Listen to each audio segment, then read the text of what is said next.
여호와의 말씀이니라. 바벨론의 왕 느부갓네살을 섬기지 아니하며 그 목으로 바벨론의 왕의 멍에를 매지 아니하는 백성과 나라는 내가 그들이 멸망하기까지 칼과 기근과 전염병으로 그 민족을 벌하리라. 너희는 너희 선지자나 복술가나 꿈꾸는 자나 술사나 요술자가 이르기를 너희가 바벨론의 왕을 섬기게 되지 아니하리라 하여도 너희는 듣지 말라.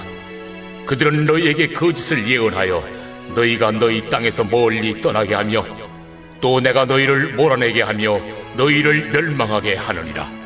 그러나 그 목으로 바벨론의 왕의 멍에를 메고 그를 섬기는 나라는 내가 그들을 그 땅에 머물러 밭을 갈며 거기서 살게 하리라 하셨다 하라. 여호와의 말씀이니라 하시니라. 내가 이 모든 말씀대로 유다의 왕 시드기야에게 전하여 이르되 왕과 백성은 바벨론 왕의 멍에를 목에 메고 그와 그의 백성을 섬기소서.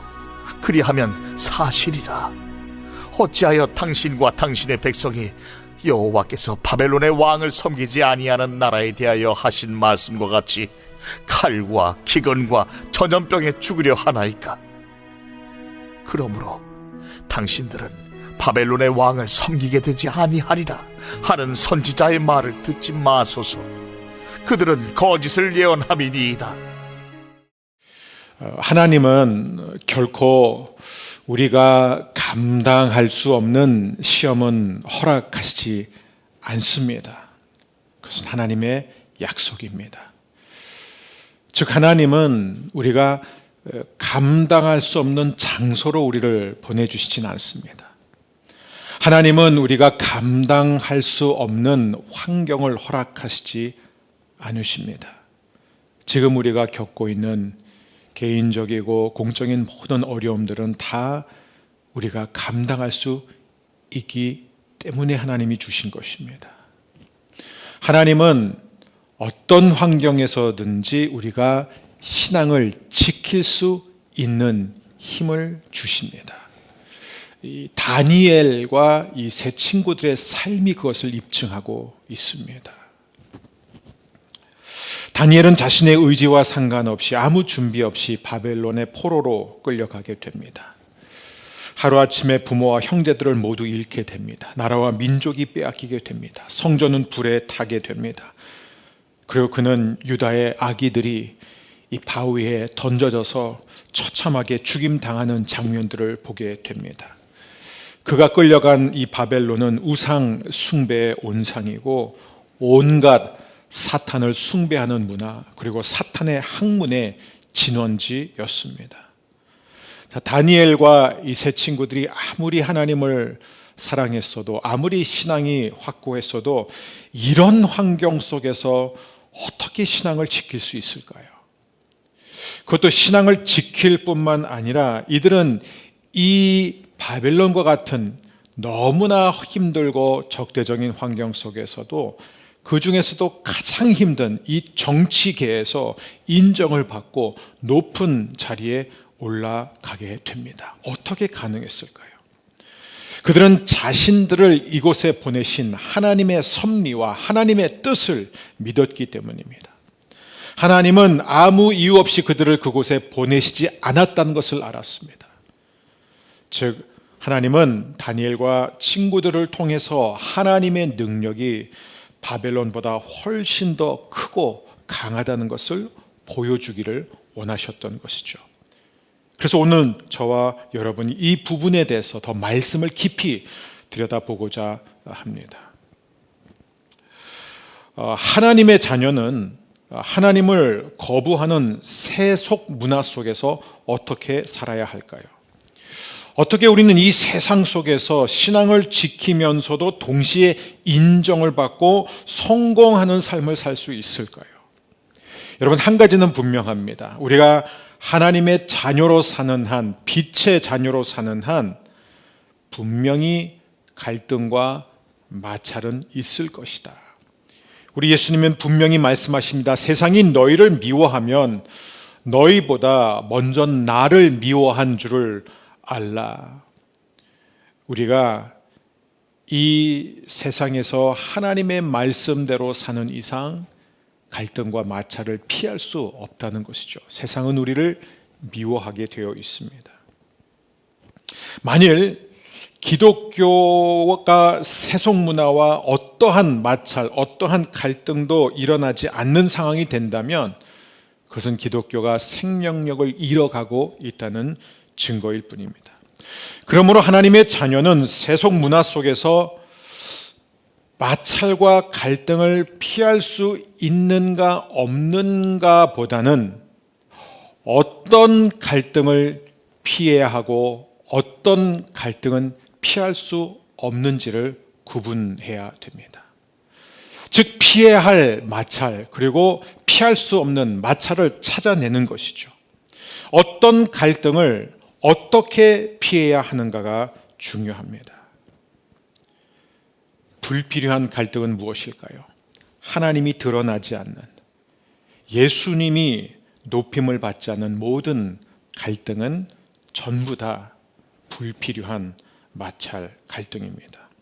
자, 그리스도인이 바벨론 문화에 대항하는 방법은 크게 양극으로 두 가지가 있습니다. 첫 번째는 문화에 반대하는 거예요.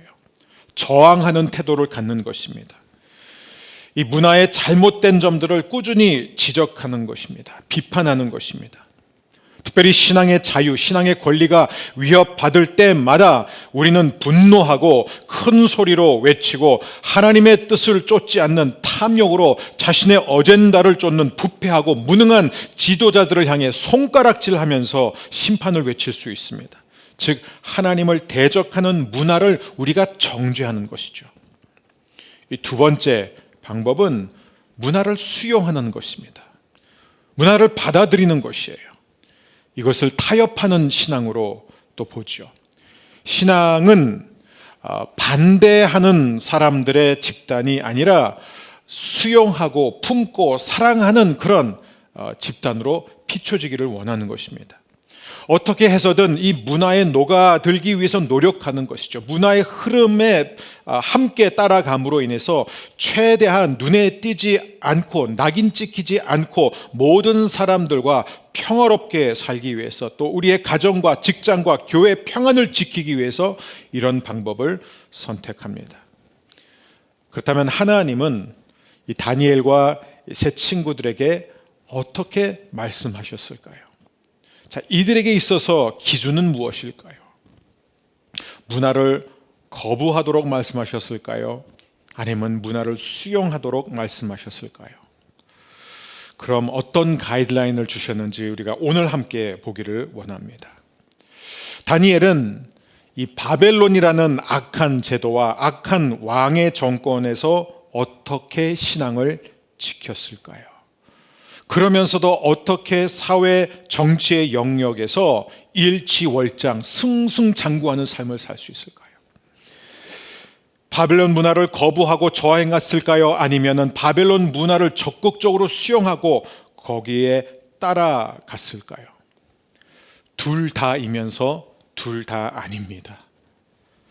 바벨론 문화를 적극적으로 수용하면서도 어디서 선을 그어야 하는지를 분명히 알고 선을 그어야 할 때는 목숨을 걸고 선을 지키기 위해서 싸웠습니다. 그리스도인들은 당연히 잘못된 문화에 대해서 분명한 태도를 가져야 됩니다. 잘못된 것에 대해서는 잘못됐다고 말해야 되는 것이죠. 하지만 우리는 얼마든지 예수님을 높이는 방법으로 그렇게 할 수 있음을 기억해야 합니다. 문화의 잘못에 대해 잘못됐다고 말하되 문화 가운데 하나님의 뜻이 이루어지고 하나님의 영역이 되기를 간절히 바라는 마음으로 해야 하는 것이죠.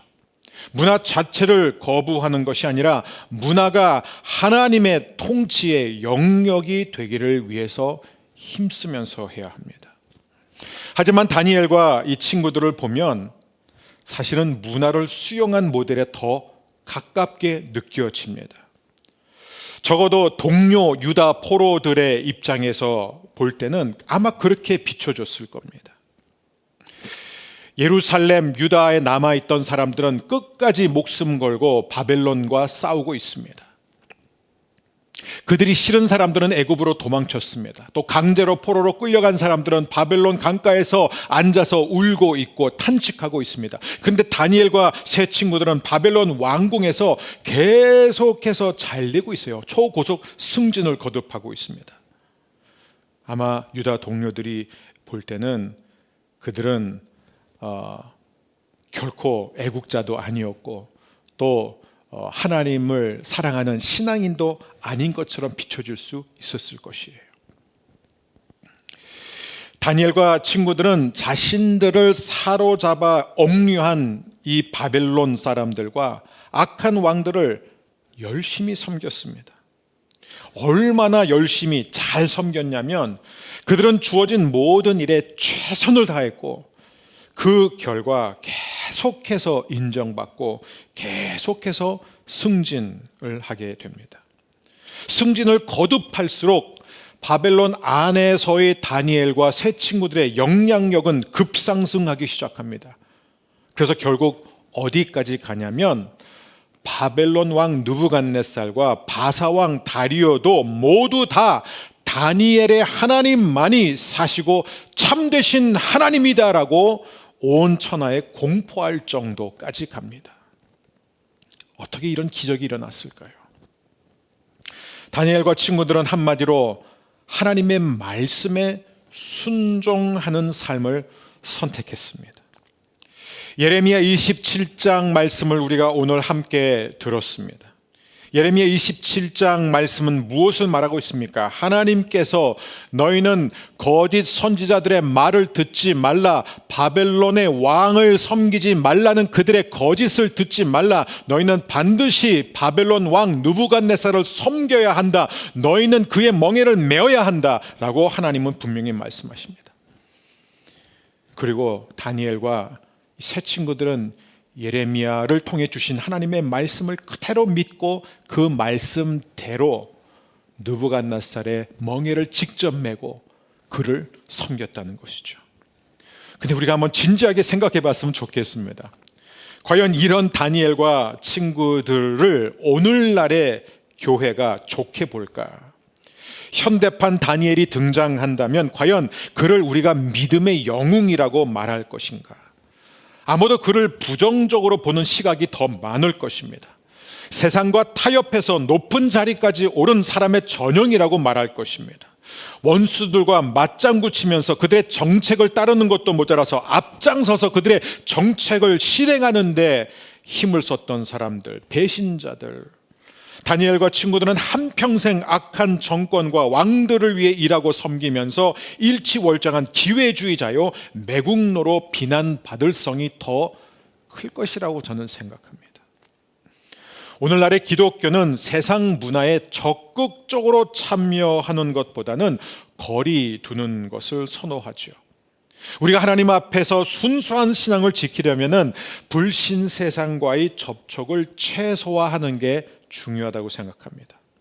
그리고 세상과 꼭 접촉해야 하는 상황이 된다면 부드럽고 인격적이고 존중하는 대화보다는 대결 구도를 선택합니다.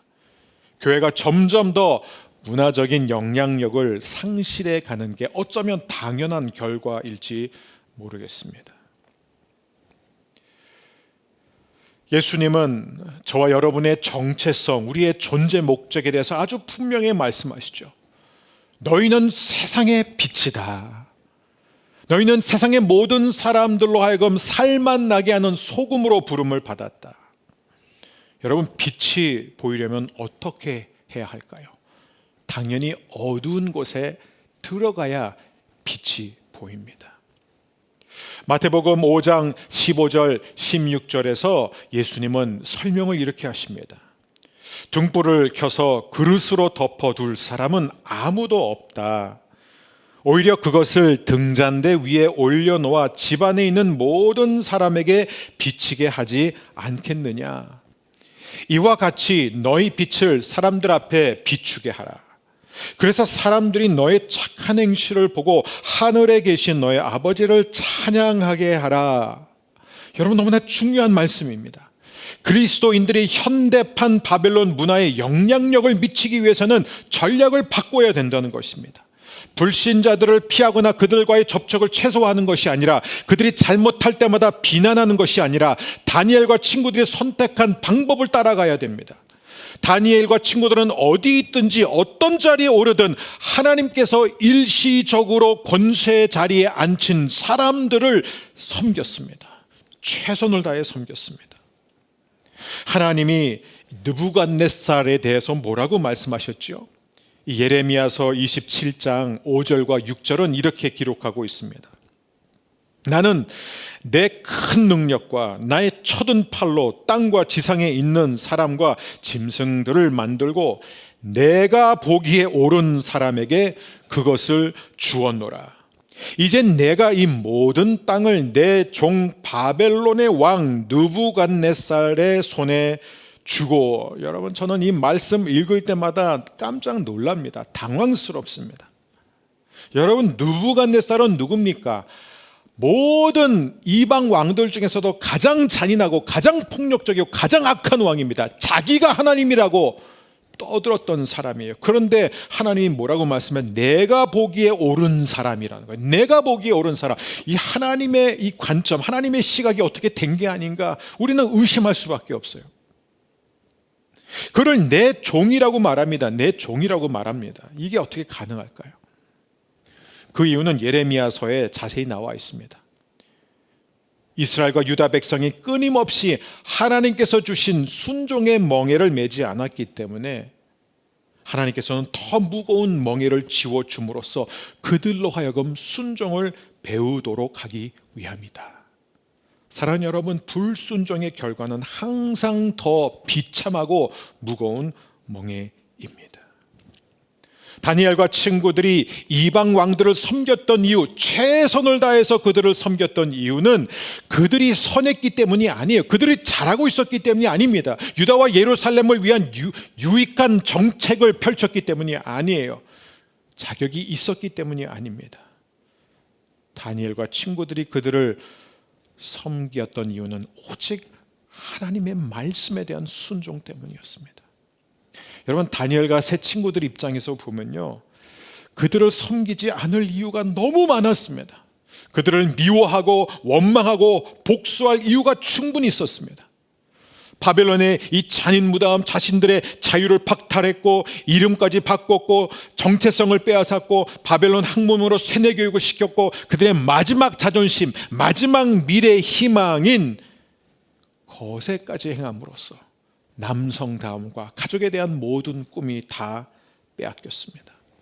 그런데도 다니엘과 세 친구들은 바벨론 사람들과 느부갓네살을 미워하지 않고 진심으로 섬겼습니다.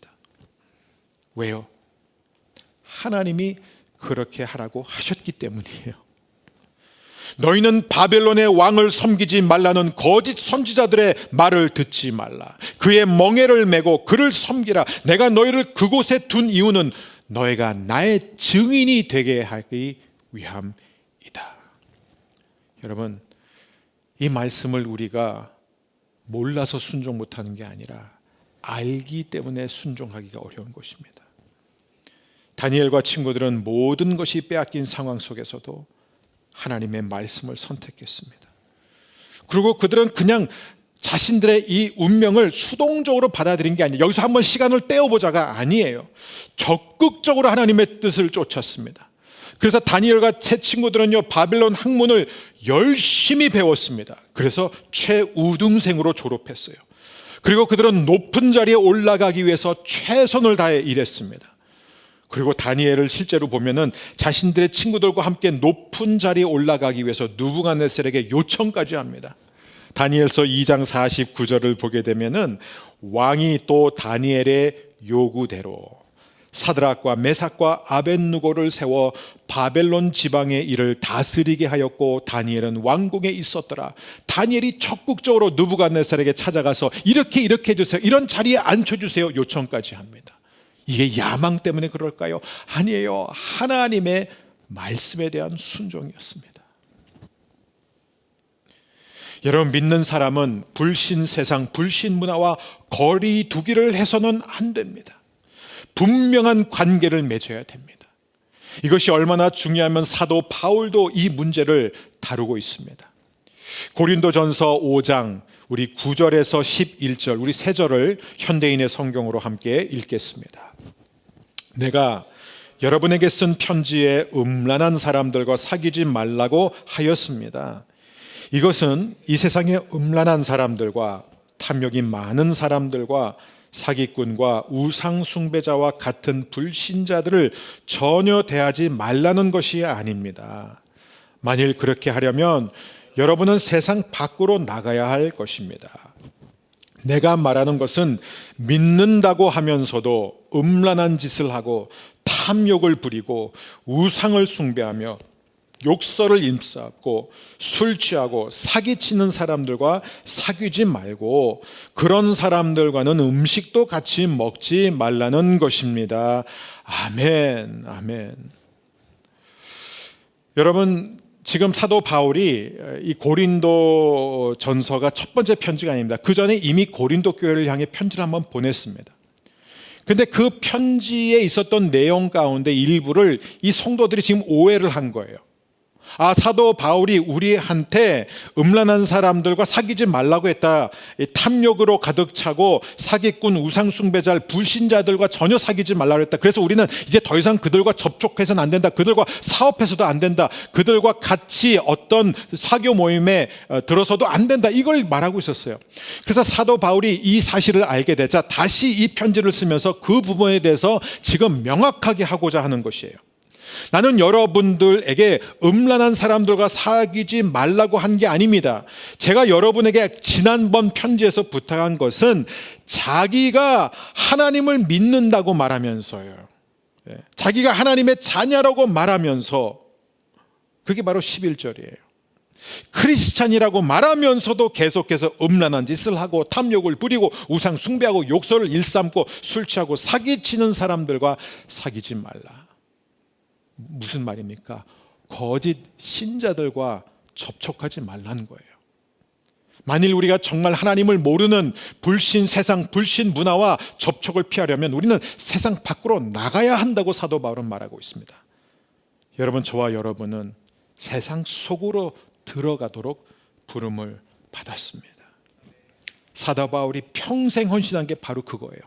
음란한 사람들 틈으로 돌아가서 탐욕이 많은 사람들, 사기꾼, 우상숭배자와 같은 불신자들의 세계에 뛰어들어간 것이 바로 사도 바울의 삶이었습니다. 사랑하는 여러분, 오늘 말씀을 맺고자 합니다. 우리가 조심하지 않으면 우리는 선지자 요나와 같은 실수를 반복할 수 있습니다. 요나는 니느웨 사람들의 죄악을 미워한 게 아니라 니느웨 사람들이 싫었던 거예요. 그는 아수르의 죄악을 미워했던 것이 아니라 아수르가 싫었던 것입니다. 그래서 니느웨로 가라는 하나님의 말씀이 들려오자 그는 바로 반대 방향으로 튀기 시작한 거예요. 혹시라도 니느웨 사람들이 회개할까 봐 그게 무서웠던 거예요. 그들이 회개해서 구원받을까 봐 두려웠던 거예요.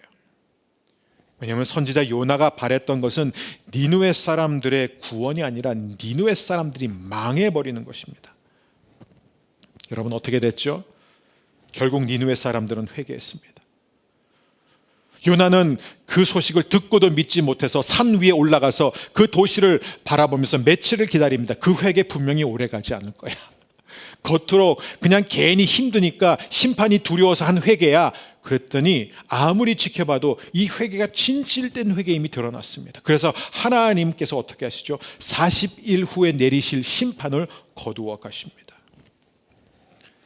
자, 저 같았으면 만일 제가 정말 타락한 도시 가운데 하나님의 심판을 전했는데 그 도시 전체가 회개했다, 금식하기 시작했다, 저는 할렐루야 할 것 같아요.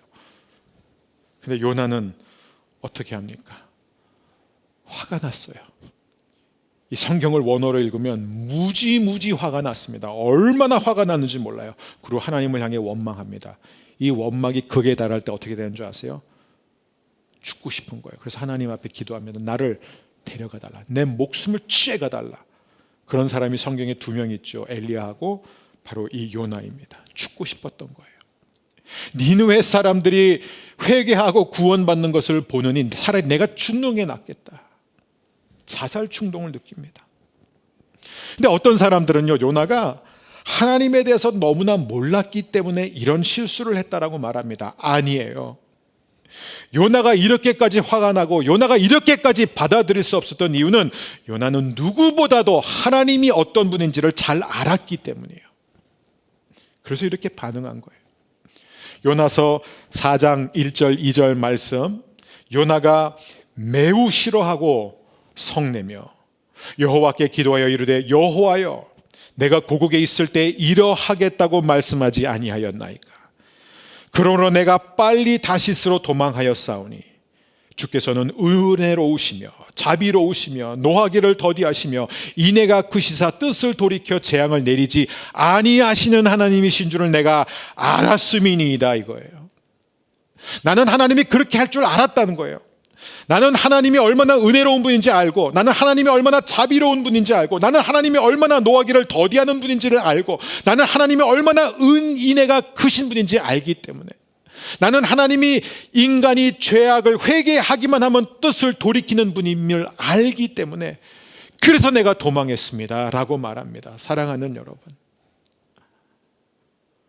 저는 어쩌면 오늘 이 말씀을 다 이해하고 깨달은 분들 가운데서도 그냥 그것은 그냥 하나님이 그런 거고 하나님의 말씀이 그런 거고 하나님의 뜻이 그런 거지 나와 상관없다, 아니면 난 그렇게 못 산다, 이렇게 된다면 우리도 결국 요나의 길을 가게 됩니다. 요나는 죽고 싶을 정도로 비참했습니다. 사랑하는 여러분, 우리도 이런 실수를 얼마든지 할 수 있습니다. 하나님에 대해서 몰라서가 아니에요. 아는데도 하는 거예요. 죄인과 원수까지 사랑하시는 하나님의 너무나 싫은 것입니다. 여러분, 저도요, 회개하고 축복받기를 원하는 사람보다 저 사람은 정말 좀 망했으면 좋겠다, 저 사람은 좀 그 자리에서 내려왔으면 좋겠다, 저 사람은 조금 감옥에 갔으면 좋겠다, 이런 생각 들 때가 있습니다. 여러분, 하나님을 향한 열정이 잃어버린 영혼들을 향한 사랑보다 더 앞설 때 우리는 구원보다 심판을 더 갈망하게 됩니다. 그럴 때 우리는 하나님 아버지의 마음에서 벗어나게 됩니다. 다니엘보다 요나의 길을 가게 되는 것이죠. 여러분을 주님의 이름으로 축복합니다. 하나님의 뜻, 하나님의 마음을 아는 것에 그치지 않고 하나님의 마음을 알기 때문에 다니엘처럼 적극적으로 순종하는 길을 선택하기를 주의 이름으로 축원합니다.